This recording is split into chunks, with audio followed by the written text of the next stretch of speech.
জালেম যদি টিকে যায়, কিং জং উনের নাম শুনছেন, দেখেন নাই? তার বাবার মৃত্যুবার্ষিকীতে 15 দিন পর্যন্ত কোনো জনগণ হাসতে পারবে না, হাসলে তাকে কতল করে ফেলা হয়। শুনছেন না?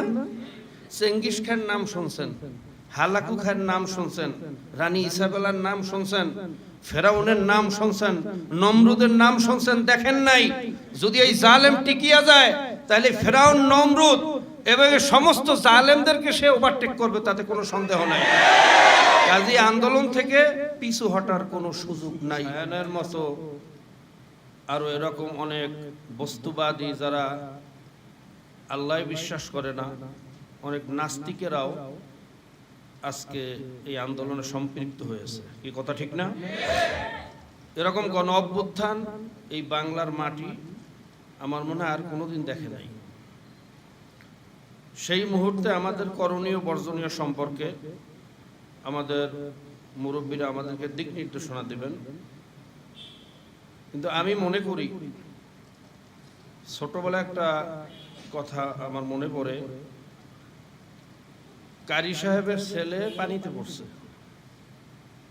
তার ছাত্র দেখছে তার ছেলে পানিতে হাবুডুবু খাইয়া তলাইয়া মরার অবস্থা।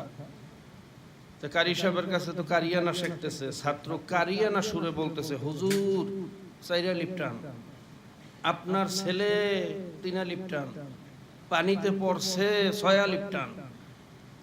সে কারিয়ানা সুরে টানতে টানতে ছেলেও দিয়ে ডুবিয়ে মরতেছে। কি কথা ঠিক না? আজকে আমাদের সন্তানরা রাজপথে গুলিবিদ্ধ হচ্ছে, নির্বিচারে হত্যা হচ্ছে, গণগ্রেফতার হচ্ছে, আর আমরা এখানে বসে এখনো পরামর্শ করতেছি। কোনো পরামর্শ না, ঝাঁপিয়ে পড়তে হবে, জালেমের বিরুদ্ধে ঝাঁপিয়ে পড়তে হবে। যার যা আছে জান মাল কোরবান করে এই জালেমকে বাংলার জমিন থেকে উৎখাত করতে হবে। আল্লাহর সৃষ্টি 18,000 মখলুকাত, কম বেশি।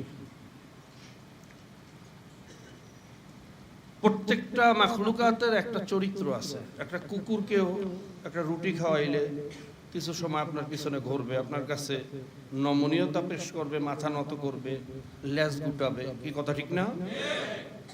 কিন্তু এই জালেমের চরিত্রের সাথে আমি আল্লাহর সৃষ্টি 18,000 মখলুকাত কোনো একটা জানোয়ারের সাথে তুলনা করব, সেরকম জানোয়ার তালাশ করে পাই না। জানোয়ারের সাথে তো চরিত্র মেলে না। শেষ আশ্চর্যের যে আমার বিষয়টা, সেটা হলো আবু সাইদ সহ আমার অনেক ভাইয়েরা এই দুনিয়ার থেকে বিদায় নিয়েছেন। নিশ্চয়ই তারা শহীদ হয়েছেন, কারণ অধিকার আদায় করতে গিয়ে, 4 আনার অধিকার আদায় করতে গিয়েও যদি কেউ মারা যায়, আল্লাহর দরবারে সে শহীদ, কোনো সন্দেহ নাই।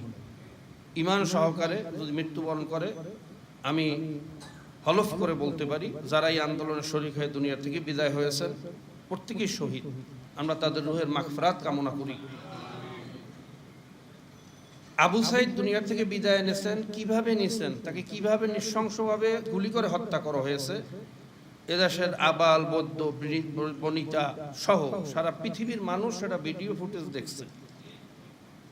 পৃথিবীর 100-র উপরে প্রভাবশালী পত্রিকা নিউজ করছে যে আবু সাইদকে যেভাবে গুলি করা হয়েছে এটা মানবাধিকার লঙ্ঘন।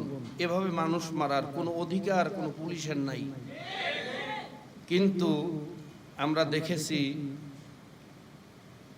তার হত্যার ব্যাপারে যে রিপোর্ট তৈরি করা হয়েছে, যে এজাহার করা হয়েছে, সেই এজাহারের মধ্যে লিখেছে তাকে নাকি ইট পাথর নিক্ষেপ করে মারা হয়েছে। কি আশ্চর্য কথা! কোন দেশে বসবাস করতেছি, কোন সমাজে বসবাস করতেছি? কাজী কোনো পরামর্শ নাই, কোনো দফা নাই। দফা এক, দাবি এক, এই জালেমের পদত্যাগ। এই পদত্যাগ না হওয়া পর্যন্ত রাজপথ ছাড়া যাবে না ইনশাআল্লাহ। আরেকটা ঘটনা বলে আমি শেষ করব।